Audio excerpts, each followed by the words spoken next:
Ladies and gentlemen, welcome back. Episode number 10. 10 episodes already? Double digits. Wow. Double digits. We have, I don't even need to introduce this gentleman. A guy by the name of Carrabis. He is, if you know him, you know he's a treat, a special treat. He is, how many things do you do? You do Section 10, you do Starting 9, you do Morning Wood. What else is on the list that you do over there? CCK. Listen, it's endless. Yeah. And not to mention the number one thing on your list of things that you do is phenomenal friend. Right. Thank you. I appreciate that because that's, at the end of the day, that's really what I'm striving for as my number one. Mm-hmm. We should also add to the list Boris client. Yes, I am a Boris client. As of, I think, March, maybe, I became a Boris client. So on top of being best friends, we're also Boris clients. Yes, this is a Boris. For those of you that don't know, I wear these shirts a lot. This is a Boris emblem. And first ever person outside of baseball, talent outside of baseball that became a part of the Boris community. So congratulations on that. Thank you. It took... it was just one conversation. We went over it and I said, hey, would you be interested in, maybe expanding your horizons beyond just baseball players? Like you obviously have the top baseball talent in the world, but what about the number one baseball blogger in the world? And that's really where the conversation started. And here we are. I'm just happy to be a Boris guy, and we're just going to move forward with it. Listen, that's what we do here. You have a conversation with a guy. Scott's a reasonable man. Very reasonable. Very reasonable. Loves to expand his own horizons. Mm-hmm. And listen, he had an opportunity to sign the number one talent blogger, writer in the world right now for the game of baseball. Mm-hmm. And he jumped at it because he's a smart man. Very smart man. And you know what? I used to resent the term blogger because I feel like that's what the big J's would use to discredit you. Mm-hmm. And oh, well, you're just a blogger. That's how the context that it would be used in. But now I feel like the word blogger is an all-encompassing term where if you say you're a blogger, it's well, blogging, I guess, is writing blogs.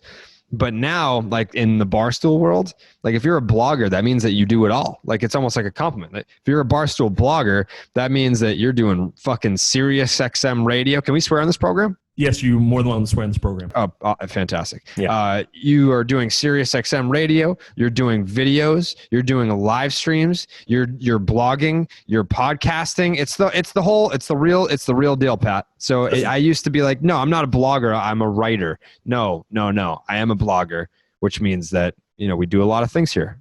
Listen, as we all know, when people come at people, using titles, they're more just insecure that you have now entered the conversation with them, and they want to keep you far away because you're gaining traction and they're not.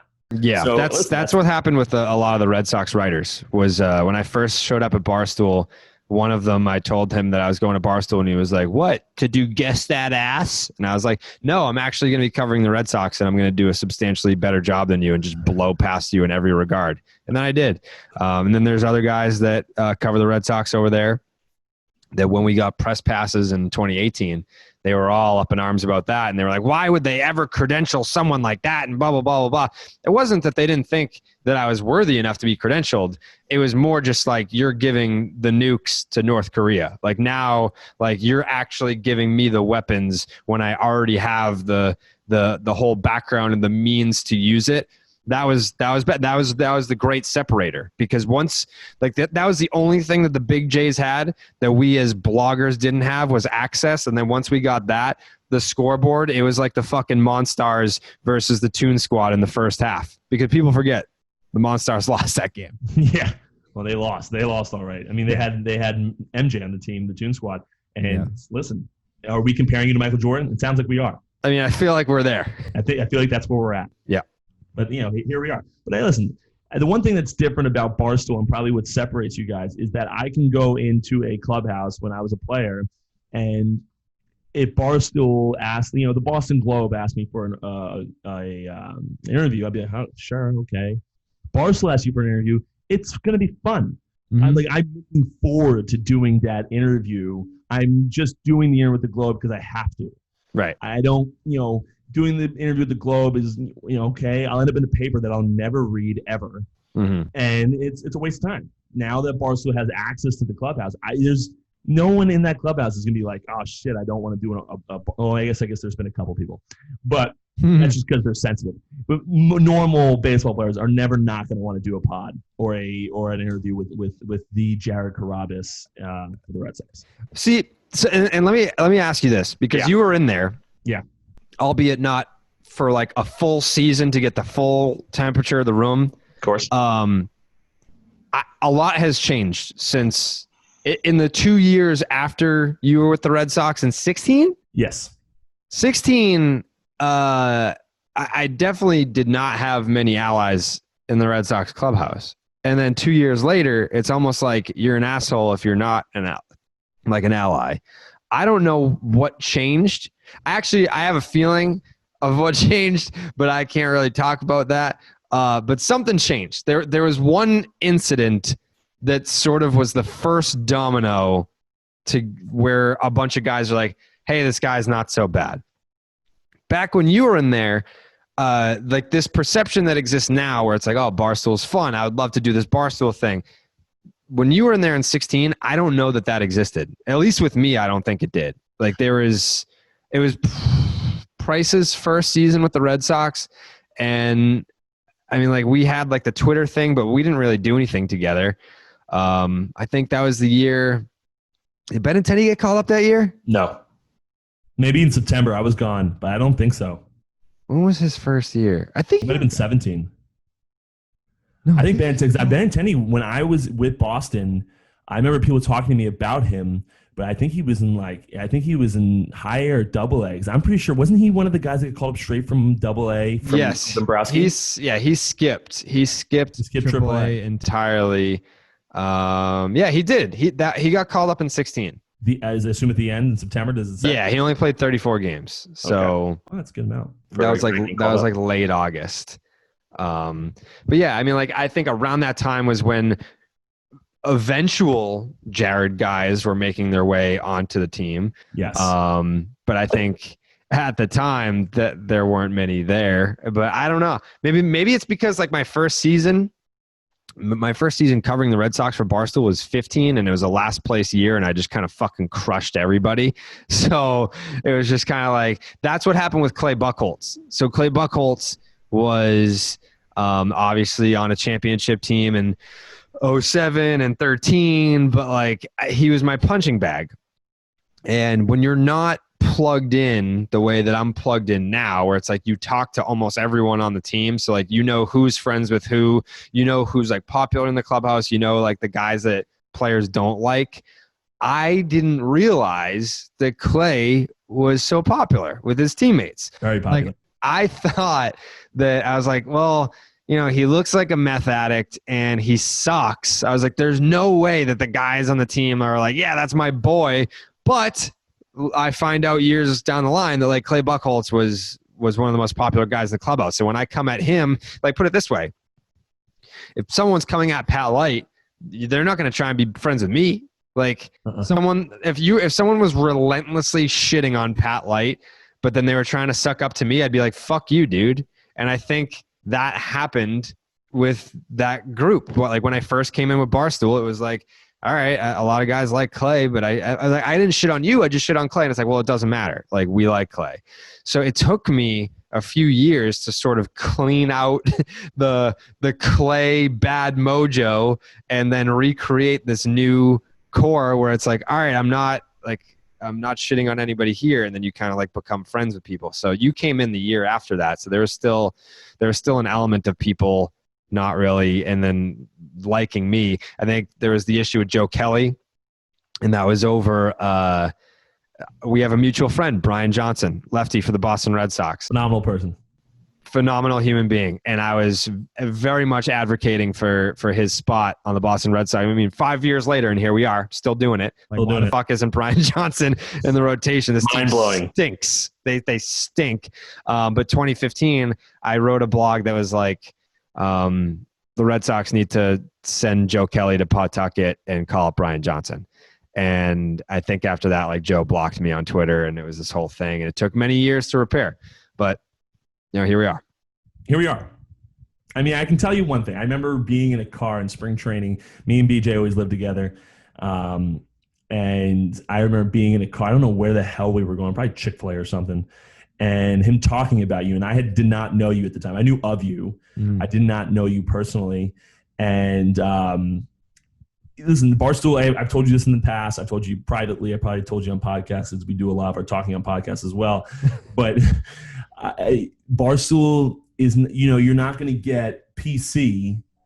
You're going to say on your blog that Pat Light fucking sucks.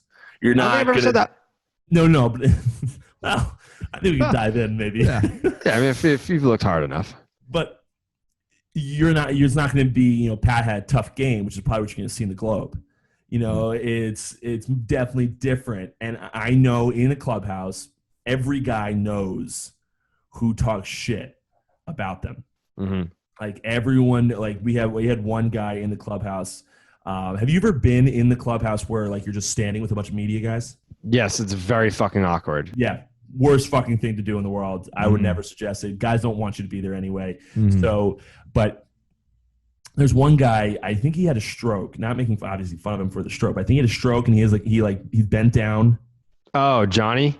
I don't know his name. I know he's in there all the time. Yeah. When I was locker buddies with Craig Kimbrell, and I was sitting next to Craig, and Craig, he was building himself shelves, classic Craig, just he's building himself. He's like got wood and he's building it instead of just buying it at Walmart. Right. But he's building him himself, and this guy walks up to him and he's like, "Hey, Craig, can I get a question?" Craig's like, "Yeah, sure, man." And he just goes, "So you guys have been losing the last like 5 games in a row because it was a bad year or whatever, or a bad time of that year. I think we made the playoffs that year, but it was a bad time." And he goes, "So how much do you blame on John Farrell?" What are you supposed to say to that? Yeah. You're just looking for a quote. You're hoping you catch us off guard and say something stupid to run in your whatever. And I get it's business. Like, those things obviously sell a lot better than Craig being like, well, it's the player's fault. But those are the things that people remember and are like, well, no, I'm not going to do a fucking interview for you because you're just trying to get me to misstep. You don't even care about my normal answers. You just care about me saying something dumb. Right. And every person in that clubhouse, we talk about media guys all the time and talk about which guys to avoid, which ones are dicks. Yeah. And Barstool, I would imagine at that time, although you had that little, David Price's interview or whatever in the beginning, he mentioned you didn't he? Yeah. You had that going. Introductory press conference. Yeah, no big deal. But you had that going for yourself. But you hadn't gotten in there. Only thing people really knew about you was that you were aggressive in your blogs when they played that. Yeah, big time. So it took some warming up. You got there. Yeah, it took some warming. And Joe, I love Joe more than life. But me too. You can be a little sensitive. Yeah. I think it's also, I think around that time that was his first full season in Boston too. He got traded at the deadline in 2014, so that was his first full year. And then for me, I had been blogging about the Red Sox since 2006. But it was November 2014 that I went to Barstool. So 2015 was my first full season of covering the Red Sox for Barstool. So I think at times I was trying to, I guess, go over the top a little bit and be like, hey, I'm the I don't give a fuck guy. Like, I'm going to say whatever I want guy. It's part of it. Yeah. And I think also, like, being that I was a fan of like a lot of like Boston sports media shows, they would come after players or like, sports teams like very aggressively.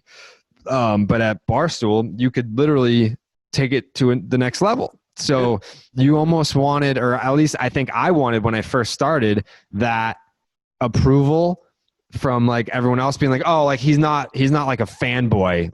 Like he's a fan, but like he'll still come at the team. And like I do now. I mean, obviously, like I try to do it in a more joking way. Like, I think when I first came in, like a lot of the stuff, if I were to come out the team, would be more mean spirited. But that would be like, it would be more so to make fans laugh that were miserable because the Red Sox were so bad.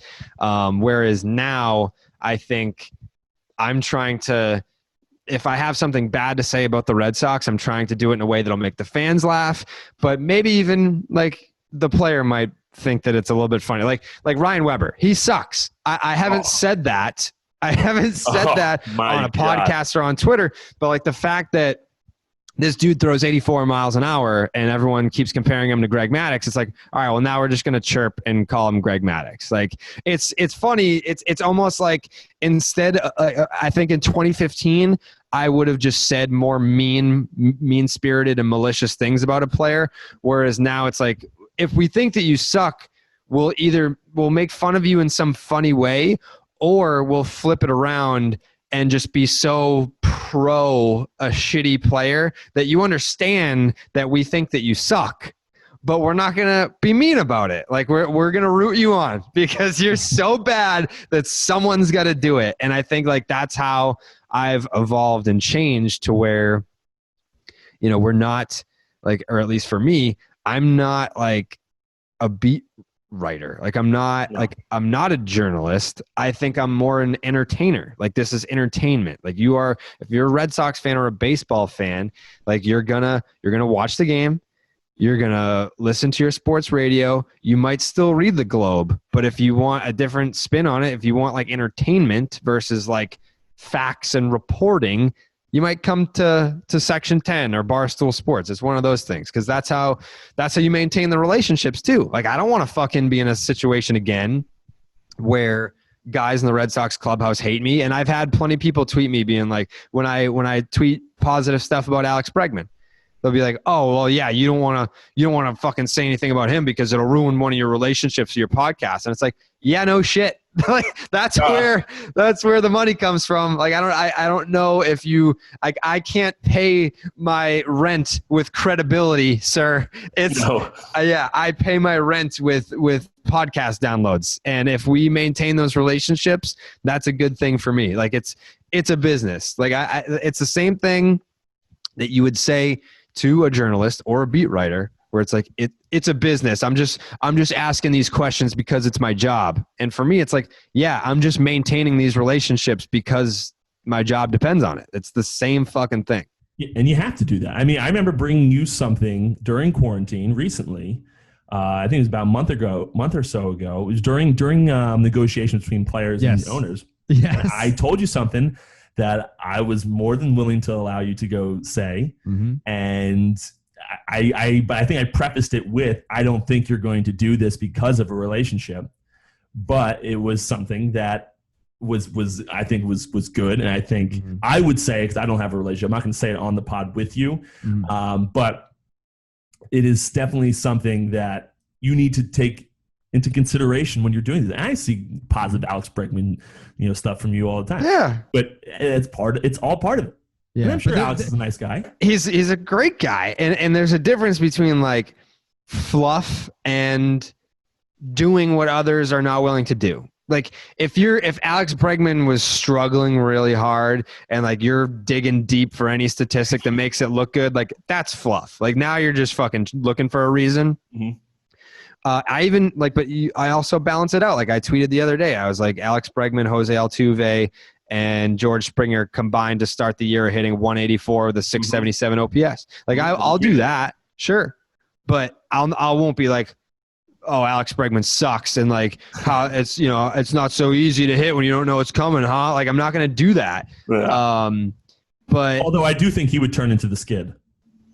Yeah, for sure. I don't think Correa or Altuve does, but I think Bregman would. Bregman would, and that's how he originally – it's the same thing with Price. Like, you just rip on them until they get that it's a joke, and then they're in on the joke. Like, Bregman knows that now. I don't think he knew that in 2018, and I'm not really even sure that it was a joke in 2018. I think that's one of those things that has been eye-opening for me as, it is a job, but I am still, like, a baseball fan. Like, I'm a baseball fan that does this for a living, and it probably wasn't until, like, the last couple of years – that I realized, like, hey, if you say something about someone in this league, me specifically, they're going to fucking know that you said it. Yes. Like your word travels now, and plenty of guys in the league follow me on Twitter, and most of them have their fucking numbers. That's been another crazy thing, which has only enhanced like the experience for me to be a baseball fan, is the fact that like Nolan Arenado is my favorite player in Major League Baseball. If he fucking hits 3 home runs in a game, I have the ability to just like text him and talk to him about it after.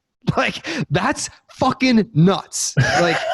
Like Lucas Giolito goes out there, fucking complete game, shutout, 10 strikeouts. I can talk to him about it after. Mike Soroka, fucking Achilles tendon tears. I can send him a text and be like, hey man, like, I fucking hope that you get better soon and we'll see you next year. And like, you can do that now. It's fucking nuts. It's nuts. It is. But that's why you have to be careful about what you say. You would have to. I mean, the difference now is the social media becoming a thing. And guys want to be big on social. It's growing in baseball, thank God. It needs to. Yeah. But you bring that, and it's not like you just have a social media following. You're a guy. Yeah. You're like, and when I say that, it's not like you're male, obviously, but you're someone I like. If you texted me while I was playing and even said, maybe I gave up 40 runs or something like that, which was not super rare, but you text me, dude, fucking tough one today. I could fuck with you about it. I could talk to you about it, and unlike I can do if the guy from the Globe, texted me about it, because and at first you always had to say with those guys, hey, is this off the record? Because you never know with those fucking guys. Yeah. Which is terrible. And then me and you have, I think, done that in the past before. We've just been like, hey, we don't tweet this or something. Yeah. But it's like a buddy you're talking to now instead of a media guy, and that changes the game. And I think a lot of guys are still, like, some of them have figured that out, where it's like there are guys in this league, not just on the Red Sox, on many teams, that will talk to me about whatever the fuck they want to talk about. A lot of times it's not even about baseball, and they know it's not going anywhere because it's not. Yeah. Like, I talk to guys as friends, and they trust me, and I literally, like, if say like a player texts me and they're like, hey, what's the deal with so-and-so? I won't tell them, because if I'm willing to tell you that, then, what's stopping me from telling someone else something that you said? Yep. So like, I'll even say that, like, it's like, dude, you can say whatever you want to me and know that it's not going anywhere. So yeah, I think that there is that element of it. And like you said, like, because we weren't friends yet when you were playing, but even if we were as close then as we are now, if you fucking gave up a 3-run bomb and the Red Sox lost 3-2, I would never text you after the game and be like, dude, what the fuck? Or like, way to blow the game. Like, I would never do that. Like, I think if I texted you at all, like, because there's obviously guys that I'm friends with that would have a bad game that I'm just not going to reach out to, period, after the game. But then there are guys that you're closer to where it's like, you just want to see if they're okay. You're like, hey man, like, don't worry about it. Like, something like that. Like, that's what you're going to do. But yeah, it is a very, very, very strange dynamic to be able to do that. Like it's pretty much any team besides the Marlins. I think the Marlins are the only team that I don't really know anyone on at this point. Young guys. Yeah. Yeah. But I think your dynamic is so different because you're now, and it's something that I kind of struggle with. I'm starting to know less and less guys in the league now because, I'm getting older, and, the average actual lifespan of a big league baseball player is like a year and a half. So it's, I'm not, most of my guys, unless they became someone, are pretty much out of the league now. Yeah. But I still struggle with it, and you're at a 10 times level than I am because you now know a lot of big leaguers and a lot of the big names in sports, which you're going to be talking about more than you'd be talking about the other guys. Mm-hmm. And now you're writing about friends. You're no longer writing about, big league baseball players. You're writing about someone who is a friend of yours. Mm-hmm. And now it's like, how mean can I get? What's this guy's personality? It changes the dynamic of your writing so much in the way you speak on, podcasts about these people, because again, it's a friend now, Now, like, I'm sure it goes through your head sometimes. Maybe I just don't even touch this subject. Maybe I just stay away because I don't want to insult the guy, or I don't want to get involved in this because it's a friend, not just I'm going to say whatever now because I don't know any of these guys and I don't give a fuck if they see it. Yeah, I think with starting 9, it's Dallas and I are on the same wavelength where we do view it as entertainment. Like I think like our objective is more to grow the game and get fans excited and passionate about baseball and break the barrier of baseball being a regional sport. Like I sit here every single night, like watching baseball. Like the Red Sox are over at like 10:30, and I'll be up here until 1:30 watching fucking out of market games, and I love it, And I think like it's different for me because I'm staring at a wall with 6 TVs, and it's like, all right, one dude throws a pitch, and you just look at a different screen, so you're constantly engaged versus like, yeah, I'm going to turn on like the Padres and D-backs tonight, and I'm just going to sit there and watch that for 3 hours. Like that to me wouldn't be something that I'd be all gung-ho about. But you give me 6 TVs when I can just rotate my attention all around so that I'm constantly watching something happening.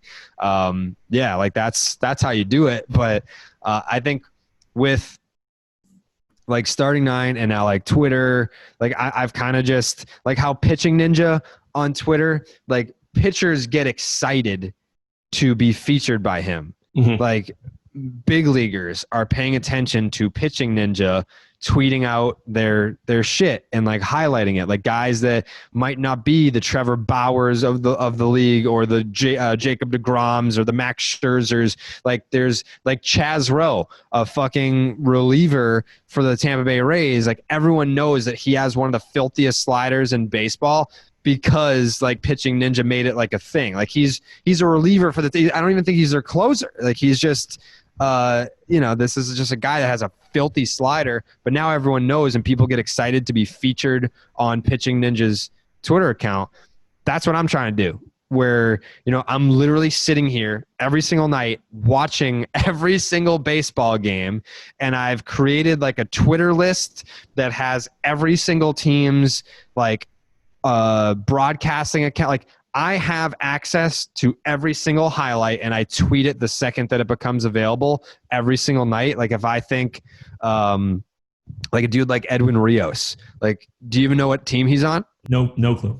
Dodgers, and he has one of the sweetest home run swings, and it's like, all right, I'm gonna like every time this dude homers, because I love his home run swing so much, I'm gonna tweet his fucking homers and I'm gonna talk about how much I love his home run swing. Like, so I want to be like the Pitching Ninja, but of like offense almost. Like I love homers. I love when guys pimp homers. I love homers that are fucking. I love pull homers. I'm not a big Oppo guy. Like an Oppo homer for me. Cool. No, it doesn't do it for me. And I know that people like are like, oh my God, Andy went Oppo. It's like, well, when I was growing up, like if you went Oppo, that means that you were late. like you were late on the fastball, and it's like you couldn't pull it because you're a bitch.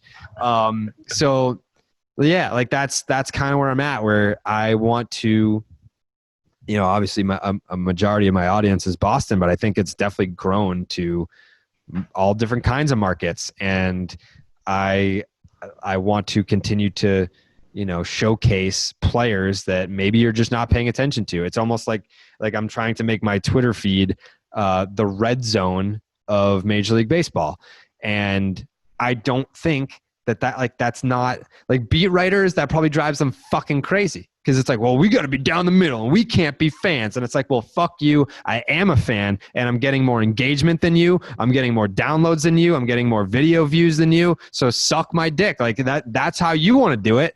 That's fine. This is how I do it, and it's working better.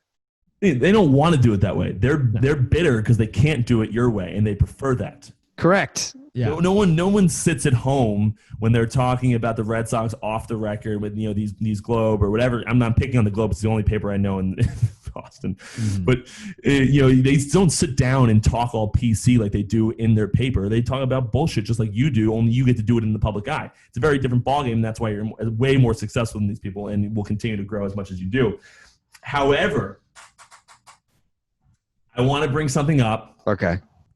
You recently, in the last 15 minutes, talked about reaching for a statistic. Yes. Yep. Just finding something and making it look better. Yeah. As everyone knows, my most popular game was my game with the Angels. 20-2. Yep. And again, I tweeted this out yesterday, and I made a note for anyone that commented the score that was not relevant to the topic, and to please stay relevant. Yes. So I'd appreciate that with you as well. Of course. So tweeted out the strikeout versus trout, whatever, my Angels game, and a gentleman brought up a statistic that is quite not, I wouldn't say positive for me. It's just more neutral, but it's very hard to find even neutral statistics from that game. Yeah. I had no idea this. I'm not a big sabermetrics guy. What is it? Sabermetrics? Sabermetrics. Yeah, I've never been big on that. But there's a stat. I have it in my book here. Okay. WPA. Do you know what it stands for? It's probably like weighted pitching.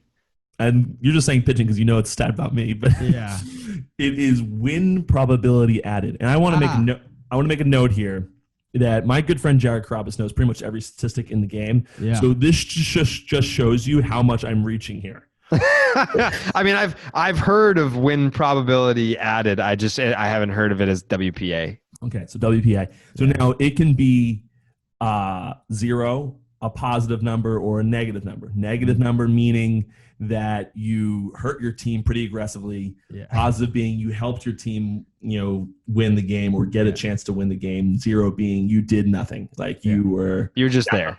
Yeah. 0.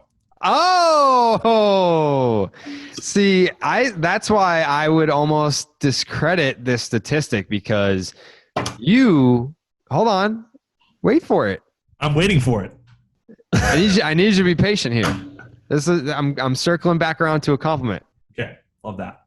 Like the fact that WPA viewed you as a 0. Wait, for your career or just that game? Just that game. That's incorrect.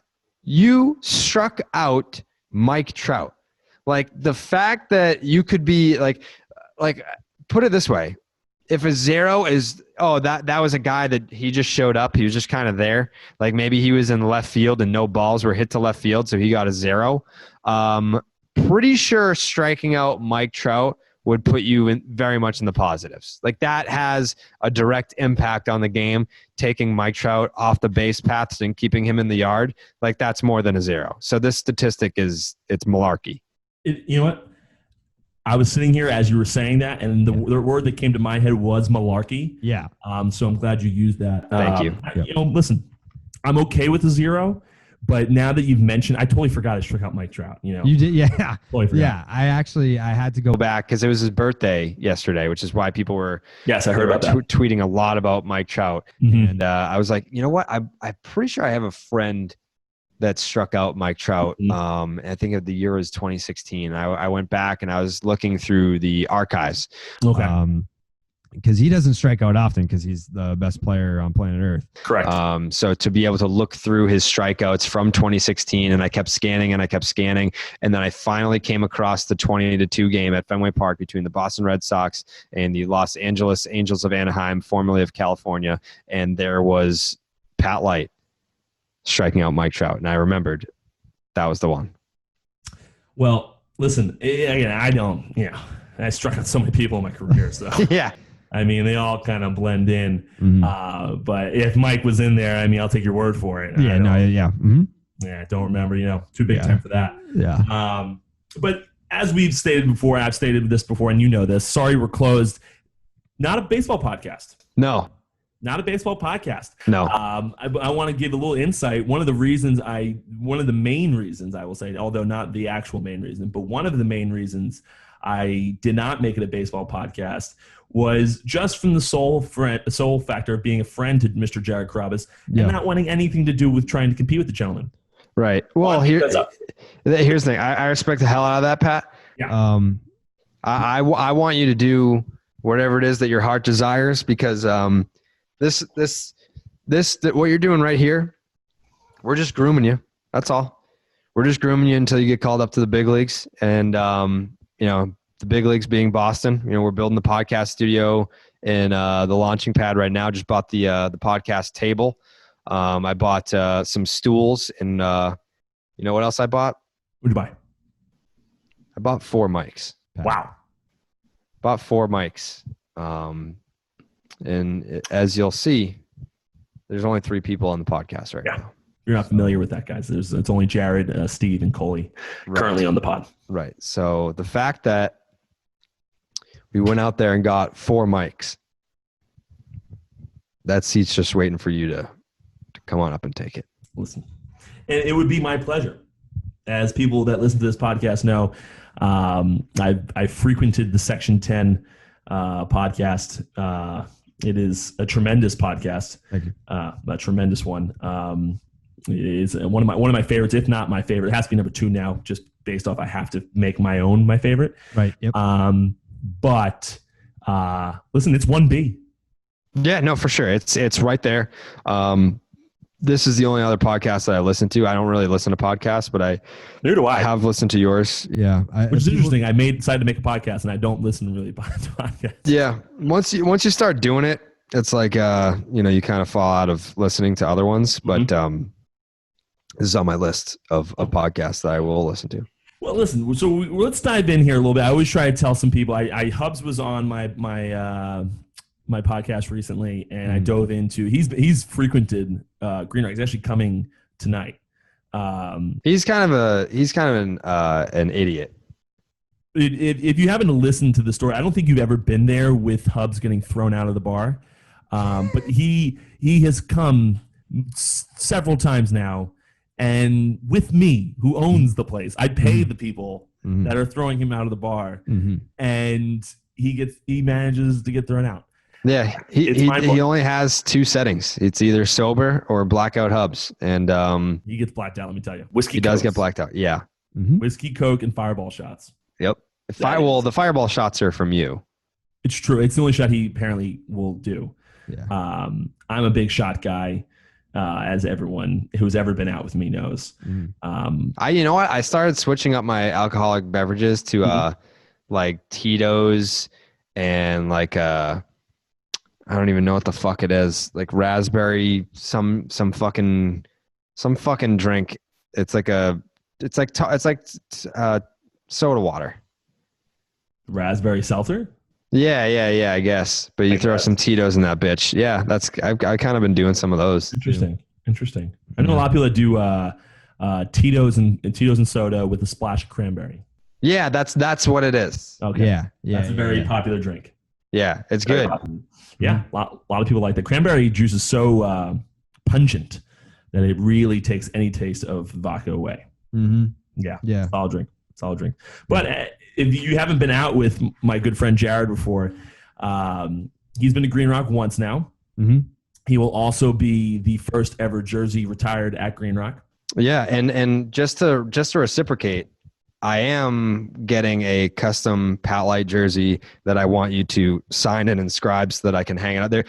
Literally, when I went to go see my apartment for the first time, I walked in and there was just a strip of wall in between the windows that looks the perfect space for a framed jersey. And I FaceTimed Pat while I was there to ask him if he would sign and inscribe. I couldn't even wait to go home. Like I FaceTimed him right then and there.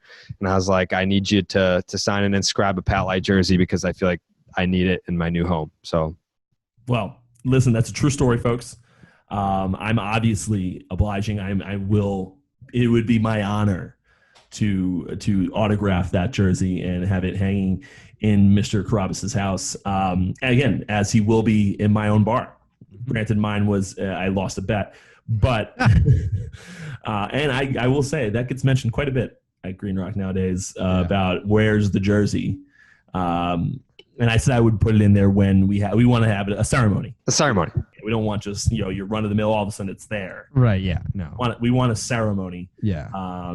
As well as bringing in rocket fuel, which I told you the other week, which I think I have a good idea for it. I don't know what's in the drink because I'm not a bartender, but it's a very popular drink down the shore. Yep. And we're going to spice it up a little bit. It's got Red Bull in it, which is the main ingredient we need for rocket fuel. You can't call it rocket fuel and put orange juice or something. No, you can't. So we have that as well. But Hubs made note of, on this last podcast I did, that he is gunning for the top Barstool friend of mine. And he thinks that he's making a significant push and he's making up significant ground on you due to his ability to be at Green Rock consistently.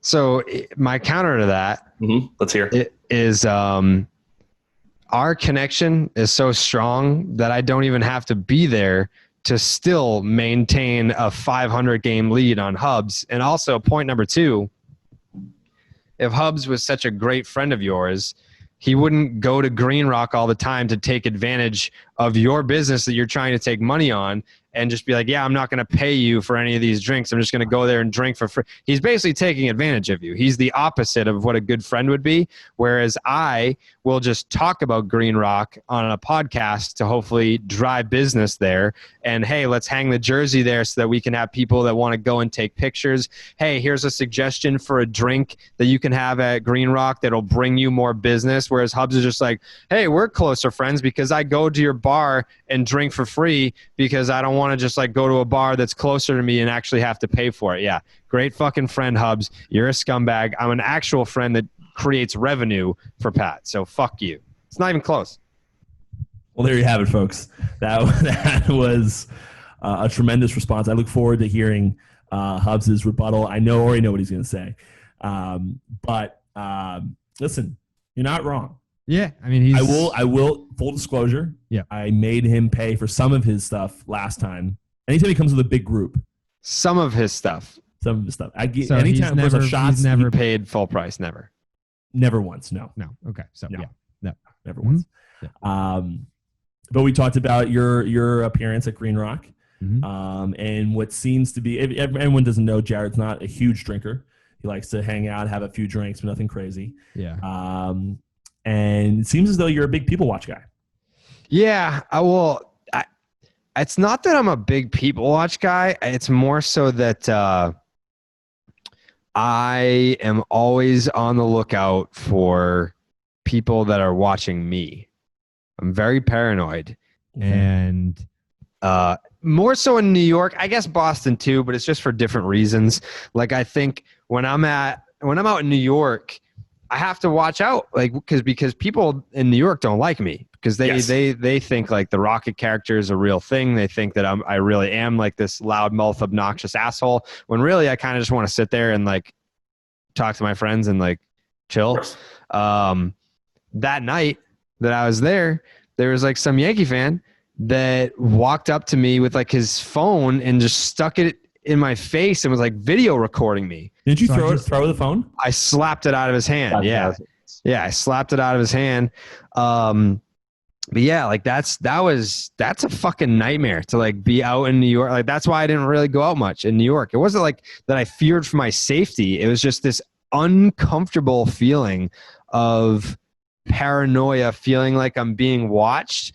And it's not exactly paranoia because like it's true. Like if I go out in New York, I am being watched. People are watching me. And the difference between Boston and New York is that in Boston, people are excited to see me. So it's exciting for me to meet people that are excited to meet me. But in New York, it's like, I don't know if this guy is like videotaping me so that he can put it on his Snapchat and be like, look at this fucking dickhead. Or like, it's like people like there was one dude that like kept elbowing me at one time. I was at a bar, like shit like that, where it makes it so that you don't want to go out. And that's why I was like, this is not worth the hassle of the whole experience. Like if I really want to like go get a drink, there was a bar right down the street from my apartment that like no one goes to. I was like, I can just go there, or I can have like one of my friends in my apartment. I can go to one of my friends' apartment. We can like have drinks or whatever. It just wasn't worth the hassle to like go to an actual bar. Listen, I understand. I remember a friend of yours asking me that you came with that night. A friend of yours asking if I could put a bouncer near you. Yes. And I remember asking you, and you told me it was not necessary. And I wasn't just going to go with what this friend said. Right. Because although I love you, Jared, I also have to have bouncers around other people. So right. Stationing one, that was the biggest thing we had. Eli Manning and Daniel Jones and a bunch of Giants guys show up to the bar unannounced and really unexpected because they had played in Washington that day. It wasn't even at MetLife. And we had to station 3 or 4 bouncers around them because it's Eli. Daniel Jones shows up. We have maybe one guy around just to be safe. But Eli is a big deal. So we had to, and now there's other parts of the bar now that are unattended for, and fights happen at Green Rock. They sure do. That happens. So it makes sense though now that why you stood up on that top of that bench instead of sitting. A lot tougher people get you up there. Correct. It is also much more well known that you're there. Yes. But a lot tougher for people to put their phone in your face. Correct. Yes. But I think, it's one of those things that it's part of the job, I guess, but you would expect adults to be able to tell the difference between like shtick and real person, and that like treating someone like a zoo animal is a very weird thing to do. Like just going up to a complete stranger and sticking your camera phone in their face and just like videoing them like without asking or like prefacing it or anything like that. Like it's very, very bizarre to me. But it is what it is. And I think like when I'm in Boston, it's less of like a paranoia, like I don't like this, and a more just like, this is weird, but kind of cool. Like if I go to a bar in Boston, you can just like, people know that you're there, but like, it's more of like a, hey, like, that's so-and-so versus like, oh, that's so-and-so. Like, yes. Very different mentality. Although I will tell you, very different. I love my people in Boston. There are a few that are pretty tough to hang out with. Yeah. A little PSA for people if you're listening to this. If you come up to me, I can't speak for Jared. I will never do that. Yep. But if you come up to me at a bar and I don't know you, come talk to me. I'm probably excited to meet you. It's still cool. I'm still a regular person. It's still cool that people want to meet me. So like, I'm okay with it. Come talk to me and then leave. We're not besties now. Oh, okay. I know what you're talking about. Do not just hang around me for the entire evening. I don't know you. Yeah. We run out of conversation in 2 minutes. Yep. I appreciate you and all that blah blah blah. Yeah. I don't care to keep talking to you. Like, you introduce yourself and move on. Don't just surround yourself around me for the entire evening. Yeah. And then now I know I'm in all of your Snapchats. I know I'm in your Instagram stories. Like, I know I'm everywhere now that you've been, and you pretending to video yourself is not fooling anyone. Right. I know what's happening. Yeah. So that's a pet peeve of mine. Yeah, I agree. I'm with you on that in terms of like the people secretly filming you thing. Like I just call people out on it. Like if I see someone doing it, I'll be like, just ask. And then like they'll freak out or run away or like they'll get embarrassed or whatever. But like if anyone ever tries to secretly take a picture of me or video me, I will just call them out on it. Like if they're trying to be discreet about it, like I don't care. Also, I have 1000% normalized Irish goodbying. Like I think, no, I don't. I got to a point where people were no longer offended by that. They grew to look up and I was gone, like Batman, just gone. And I think it was just because, not to get too deep into it, but like the social anxiety thing it was the worst it had ever been in 2019. And I would just dip all the time. I would go out because I felt like, like if you were listening to Section 10, I would do the meet and greet. Like, and the meet and greets got fucking crazy in 2019. Like it used to be like in 2018 for parts of it, I would be like, all right, I'm at the game. Like meet me at Gate D after the game. 10, 15 people would show up. It'd be cool. 20. And then I was coming home for every weekend series of 2019.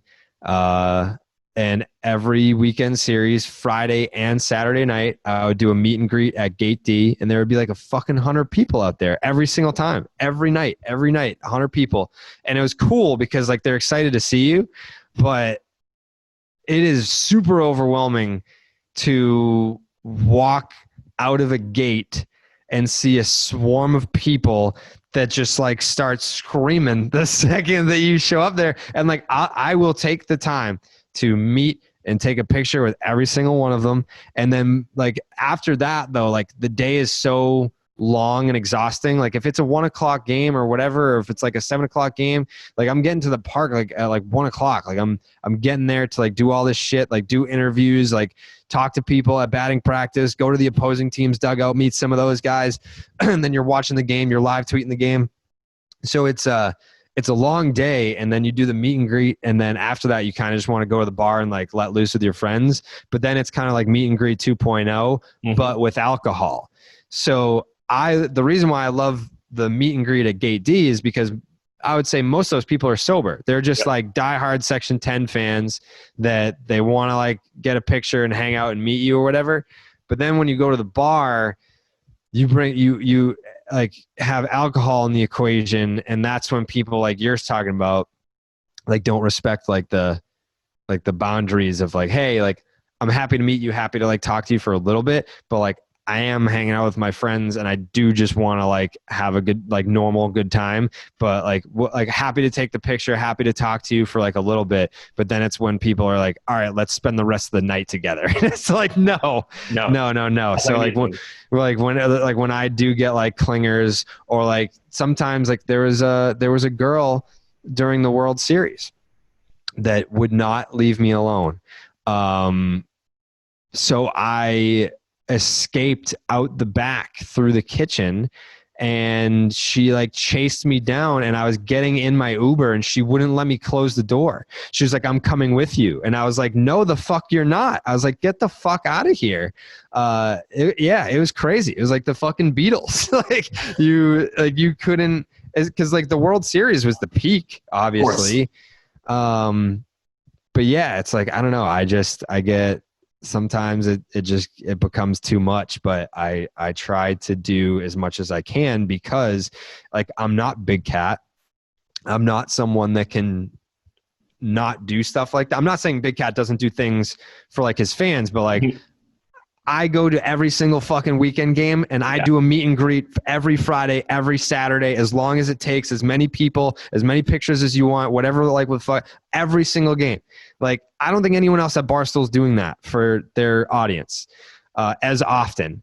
But like Big Cat can afford to not be as like, hey, it's like, meet me. Yes. Yeah. Like, cause people are going to love him regardless. Yes. I don't have that same luxury. Like I understand, like I cover the whole league. I'm a baseball guy, but I also know that like the people that are going to be diehard fans of me, those are Red Sox people. Yes. So like I will always go over the top, do whatever they want, and be as accessible as possible. Like, even if it means that I'm like super uncomfortable, like I'll still put myself in a position to like give them an experience that's going to like make them a fan for life. Like that's like my goal is, they think that you're funny on the podcast. They enjoy the entertainment value that you get from the podcast, but like, are you that guy in real life? Like, can you give them an experience that like confirms what they thought about you before meeting you? And like, that's what I try to do. And that's why I don't like, everyone like makes fun of me, like, cause I don't drink at games. It's because I don't want to be like, get too drunk at a game and then meet someone and then give them a bad experience. Because like, I'm worried about like losing one listener. Like if I was just like drunk and in a bad mood, like if I was like dating someone and we got into a fight and I was drunk and then like someone's like, hey, can I get a picture? And I'm like, dude, not right now. Like, I'm not in a good mood. Like, then they hate you. Now they don't listen to your podcast. Now they tell their friends that you're a dick. Yeah. Like, that's never happened. Like I've never, ever turned down like a picture request or like a conversation request or anything like that. Never done it. But you're not yourself when you're drunk. So that's why I don't drink at games. Like, if you want to, like, usually if I go to like the bar after the game, you're like, I'm a happy drunk. Like, yeah, of course, 99% of the time I am a happy drunk. But you know, you enter life into the equation and it can steer your mood in a completely different direction when alcohol's involved. Listen, I don't know if there's anyone in this world that knows that better. I have made an enormous amount of mistakes, and as now I'm trying, I'm doing stuff more in the media and stuff like that. One of the biggest reasons that I'm even as popular as I am, which is still a fraction of what you are, but is because of how accessible I've been. Obviously I can make fun of myself. That's what people love. People love, coming at me about my career ERA, and I'm okay with it. Like I'll go back at you in a good way, not like in a mean way. But my accessibility is also through the roof. And unfortunately for me, I own a enormous Yankee bar, and everyone, you've been to Green Rock, everyone is on a different level of drunk there. And I've had many occasions that just go really poorly, and eventually you're just like, fuck off. Like I had one girl come up to me once while I'm dating Chelsea. I don't think she was hitting on me, but had a girl come up to me, start talking to me, and was like, "Hey, you're Pat." I was like, "Yeah." She's like, "Oh, I know so-and-so." They always know someone that they think you know. And I always just pretend I know the person, even though I never know the person. But I'm like, "Oh, of course, yeah, great guy," and she literally would not stop following me. And eventually, I'm having drinks as well. And it's a Friday night, so I'm managing, quote unquote. You see how I manage. I'm managing that night. So eventually I always go, "Hey, listen, I got to work. Sorry." And I go behind the bar. I don't do anything behind the bar besides give away free shots. But I pretend she's standing there waiting for me. There's only one exit from the bar. She's standing there waiting for me at the end. Have friends? Huh? She doesn't have friends? Nope, no fucking clue. But she then at one point I was like, "Listen, I don't know you." And she got all offended. And I was just like, she's saying the most ridiculous shit. And I was listen, I don't know. What was her line? What'd she go with? Honestly, I don't even remember, but she was so drunk and so embarrassing of herself and being rude to me at certain points where I was just like, "Listen, you got to leave me alone. Get me the hell out of here." Yeah. And eventually I ended up getting her thrown out of the bar, which is also, I probably didn't gain a fan there. No. But at one point you just got it. You have to. I can't handle this anymore. And that's one of the downfalls. Like you have a part of your night where it's at the bar. A lot of my nights consist of the entire bar. Just being there. And it is. And as I grow in popularity, especially, 90% of my followers are Red Sox fans. And I tweet about the Red Sox quite a bit. So most of my people that there are Yankee fans that are coming, talking shit. Like I had last weekend, I got up to get a drink. I'm tweeting, my buddy's there. I'm tweeting from my laptop and watching the Yankee Red Sox game. And I get up to get a drink because, the Red Sox weren't doing so well. And I come back and my Twitter's blowing up. And I was like, "Well, what's happening?" And I see that in all caps, "I love the Yankees." Oh, yeah. Yeah. Yeah. Yeah. And I'm like, and I look at the guy, "Corey, what are you doing? Why are you?" I mean, I'm not going to delete it. I know that's going to be a great tweet. People are going to do it. That's about that. But why are we doing? Why are we doing this? Yeah. So, listen, it's, you take everything with a grain of salt, but I will go to bat for you and say, I was there in 2019 twice. And I even gave you shit for it because I'm a little bit less nice than you are. And at one point I am going to call it on the amount of people there. Yeah. I understand how it's difficult to do that because you're like, the next person's like, "Oh, just one more." And then everyone says that if you call it. But I remember, I think I left you at one point. Yeah. And just met, it's like, "I'll meet you at the bar." Yeah. And I think I actually slowed down walking because you were almost done. And I was with one of your friends. And I realized I can't get into the bar here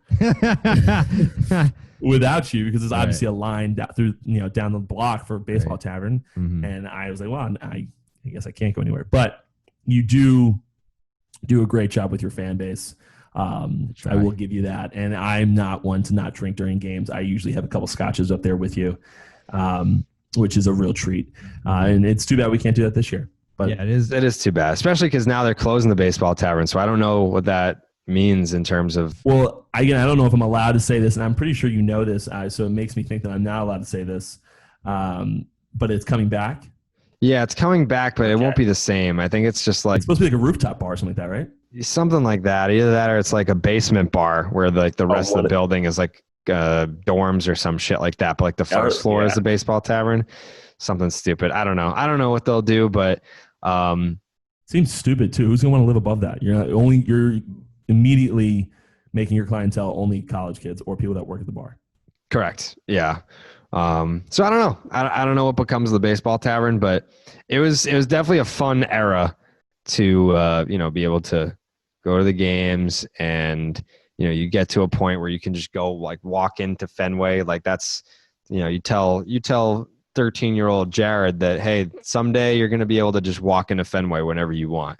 And you won't need like a badge. You won't need a ticket. You won't need nothing. You just walk up to the gate and they'll be like, right this way. like you tell 13-year-old Jared that and he fucking passes out. So like that experience and being able to, do like the meet and greet stuff, which again is, I think a lot of it too is like, my parents have supported me since day one with this. Like even when, if I were my dad, there were multiple points during all this where if I were my dad, I would have been like, dude, just fucking give it up. Like, this is embarrassing. Like it's not going to happen. Like you're just a fan. Like, it's not like, you're never going to be able to like pay the bills doing this. Like you're never like, this is not going to amount to something where you're going to be able to support yourself. It's a nice little side hobby, but I think you need to like focus elsewhere to get like a real job with benefits. And if you still want to write on the side, there's no one saying that you can't do that.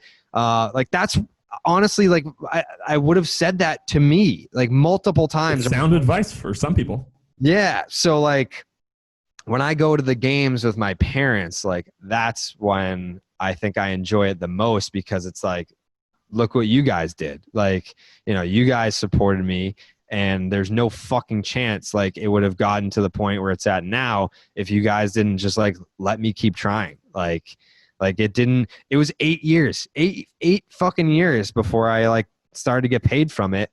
And even when I started to get paid, it was $500 a month. Like I was still like, I got my business degree and I was working a desk job that I hated just for like the 40 grand a year. And the benefits, like, cause I was 26. So it's like you come off your parents' health insurance. So like I still went that path because I didn't want that conversation. Like, cause I knew like I wasn't stupid. I wasn't like, Dad, I'm going to make it. Like I was like, I had multiple times where I was like, yeah, I don't think this is going to work out. So I made the decision to go back to college. I made the decision to get a marketing job for the benefits and the paycheck, because I think if they had to have that conversation with me, it would have had a way worse effect on me than if I had that conversation with myself. Yes. Like I can say to me, hey, let's pivot. But if someone else says to me, like, let's pivot, like that's when you kind of get like the self-doubt. I never had self-doubt. I think it was more just like, I know I'm good at this. I know that if I get a shot that I'll crush it, but I can't force someone to give me a shot. And like the second that Dave gave me a shot, it was like, boom, gone. Yeah. And so, yeah, that's why like, I when I go to games with my parents, like I get a real kick out of, because like when it's the same thing for me, when you record a podcast, it's me and you. Like there's no one else here. Like when we're in studio, there's no one else there. When you write a blog, you're by yourself. When you do a video, it's like it's you and whoever else is in it. Like it's not like you're in a band and you go up on stage and you can see people singing your lyrics and there's like 10,000 screaming people there. So those moments where you do walk outside that gate and there are like over 100 screaming people there that are excited to see you, like that's when you can be like, hey mom, hey dad, like we did it. Like, yeah. Like these people are excited and it's because of what you guys like allowed me to be able to do for a living. Listen, it is very difficult for parents. It takes a special breed of parents to be able to stick through that. Mm-hmm. I know my mother has asked me to get a real job. I decided to use my money to buy a job. That was I wanted to get things. I have 2 restaurants. I wanted to get places that brought me income without me having to work there, and that I could go do something I wanted and try to build it. While it was my way of appeasing my mother.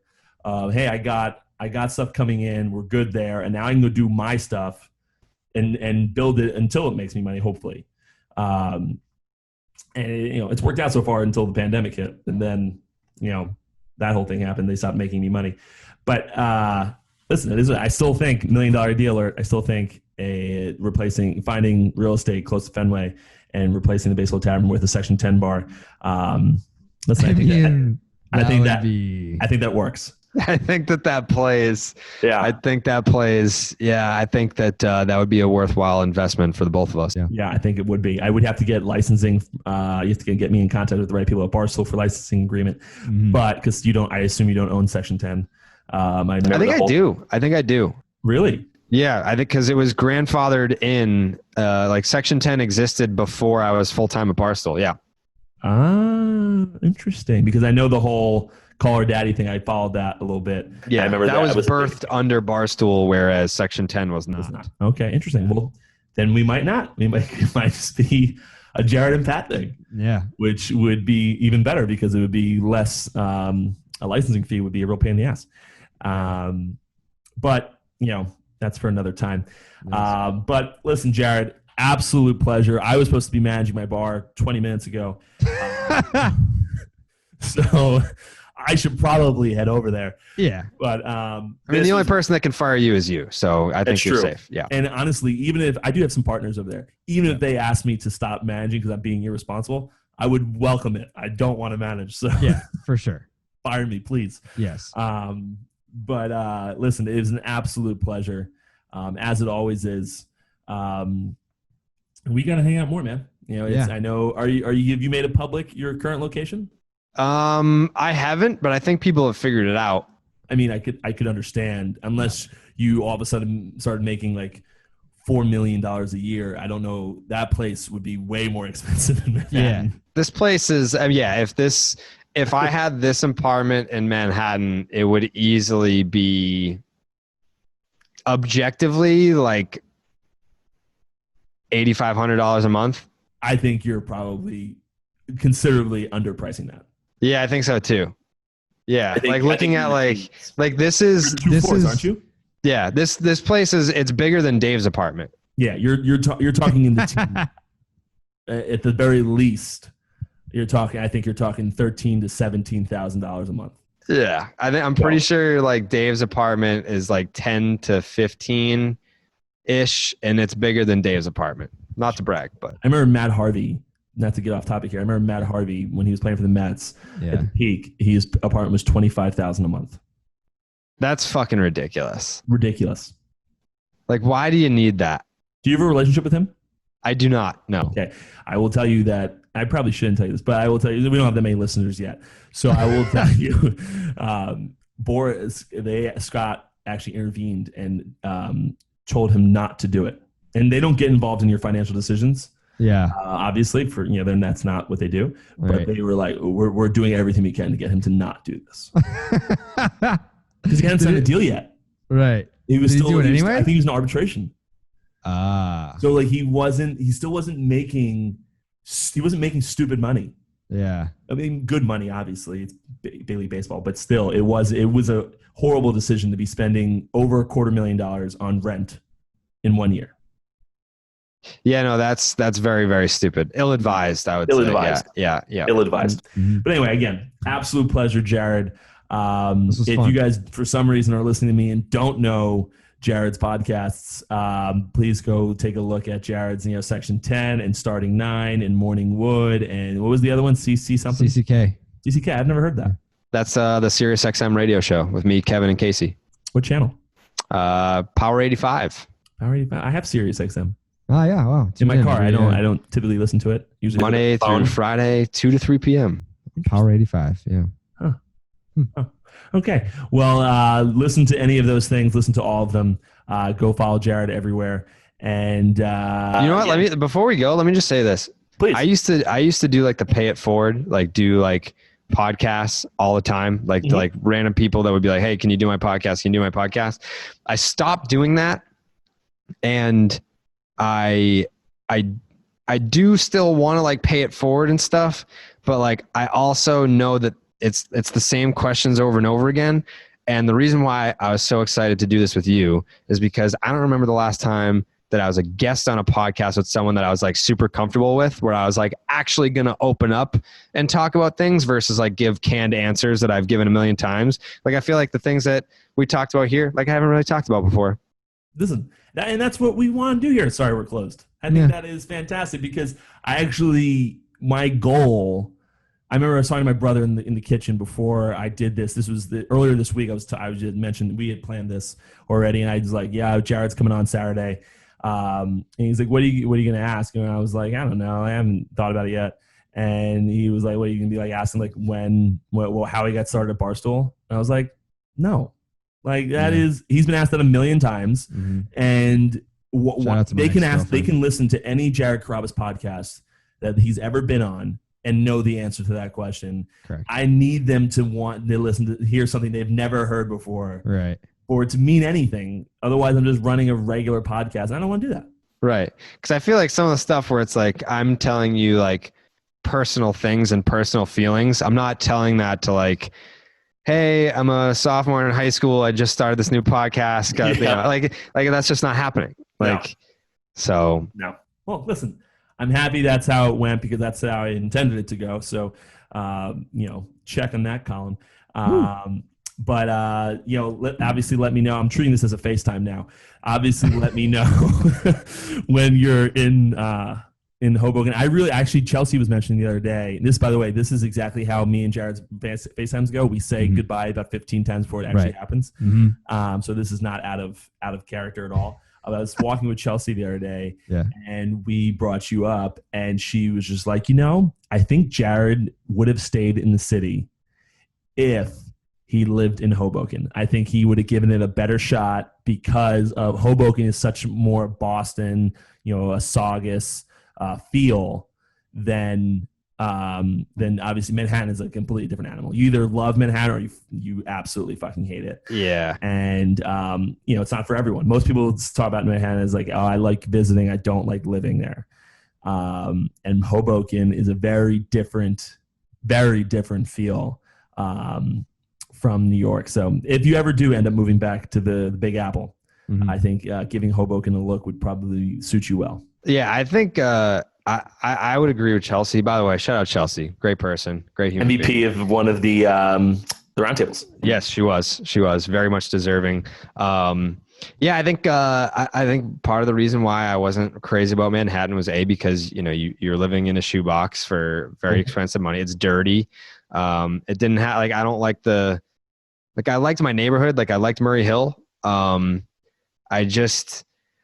I don't know. It's too busy for me. I like having a car, I came home, I bought a fucking Charger. Just it was give me a black 2020 Dodge Charger. Give me the keys to that. MBD. And just to be able to drive is something that you take for granted until you have it taken away from you for 3 years. But yeah, the place that I have now, it's literally perfect for me. It's got I have a podcast studio, an entire room. Imagine fucking from where I was in New York City, that apartment, to now I have a loft, a room that I just used to watch 6 TVs in, that has a laundry room in here. There's a laundry room up here. Very rare for New York. Yep. I have a podcast studio. And then my bedroom, there's 2 bathrooms, there's a huge kitchen, there's a living room with a sectional and another big TV. I have a deck. I have a balcony, the 2 floors, they go out so that the windows just go up. You can see the windows for both. So when I wake up in the morning, floor to ceiling windows. Yes. Yeah. So when I wake up in the morning and I walk out into my kitchen and it's a corner unit, there's just sun pouring in. It's natural light, big time. Yes. And then it's I'm very happy here. But if you had something that's exactly like this, if I could pick up this apartment and move it to Hoboken, I would. Hoboken's a wonderful place. Yeah. I think the only thing that I'm really missing is Pat Light being someone that can just pop in, hey, it's a Wednesday, look at this slate of baseball games, look at these pitching matchups. Hey, do you want to sit and watch baseball with me for 5 hours and just chill? That's what's missing. Is I had a friend from Saugus. We played baseball together, and he moved to Vegas, but he came home last week. So like he came over like a couple nights, but then he left. So like I don't exactly like have the whole like friends thing here down yet. You'll get there. You'll get there. Yeah, it's like no girlfriend, no friends, just me, and I can't get a dog either. Or I could, but like I travel a lot, so I don't know. Listen, you'll get the friends thing. Very personal guy. Yeah. And listen, and we've had many discussions about me being in Boston. Yeah. That would be, I mean, like that would like, I don't want to, this isn't hyperbole, and I don't want to over exaggerate. This is not an over exaggeration. If you moved to Boston, it would complete my life. Life completed. You're good. Yeah. I mean, you'd immediately move on to Section 10. You'd immediately just be able to pop in and watch baseball with Chelsea could come by. She can cook for us. Is that sexist? I feel like that's what I'm saying. I don't think it's sexist because it's more of an acknowledgement of how good of a cook she is. Phenomenal cook, and she loves doing it. Yeah. See? So that would be in the kitchen, though. She what? Do not go into the kitchen while she's cooking. Oh, we don't have to. There's a completely. We wouldn't even be on the same floor, Pat. We wouldn't even be on the same floor. No. There's a big no. Yeah. Yeah. It's all hers. It's all hers. She can have access to the Bose. She can listen to whatever she wants to. It's just think about it. Just sleep on it. Listen, I'm gonna sleep. I'm gonna do probably several sleeps on it. Yeah. Kind of have to work these bars through this whole pandemic we got going on here. Right. But it's in the conversation as we've talked about, privately. Yeah. So I feel like that would be, there are bars here in Boston. Especially if I get a Section 10 bar going. Section 10 bar. Also just, beyond the bar industry, there's lots of other opportunities here as well. Well, I will say I don't want to open up any more restaurants personally. The only bar I'd probably do is just, for fun, let's have fun with one. Mm-hmm. But no, I don't plan on even investing in any more bars. But anyway, now it's 35 minutes. I'm supposed to be So, I said everything before. Follow Jared. Look at Jared. Look at him. Do whatever you need. Just look at him. Just look at him. Just look at this guy. Look at this guy. So, listen to this episode. Obviously, I don't know why I said that. You are listening. You already listened. You made it an hour and 35 minutes into this. Yes. You've listened I appreciate that. Yeah, me too.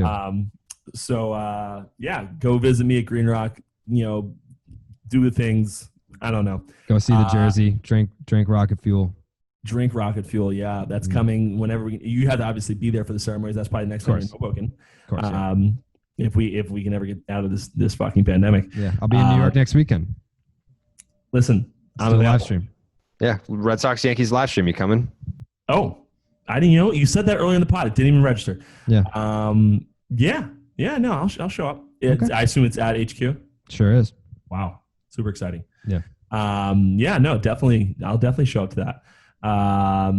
And then it makes it much easier also to convince you to come to Green Rock afterwards. So for sure. Yeah. No, that's a no doubter. Yeah. That's a no-brainer. No-brainer. Mm-hmm. We'll have ourselves a little weekend next weekend. That's exciting. It's going to be very exciting. Put it because I'm old now. I'll put that on my calendar. Yeah. Anyway, guys, thanks for listening to Sorry We're Closed. This is episode 10. Exciting things happening. I have my mic working thanks to Jared. And, appreciate it, guys. Tune in next time. Who knows what I'm going to do or what I'm going to have on this damn thing. It can only go down from here after this episode. So this is by far the longest episode. It's triple the length of my normal episodes. So listen, we're living the dream here. So tune in next time, guys. And until then, I will see you later.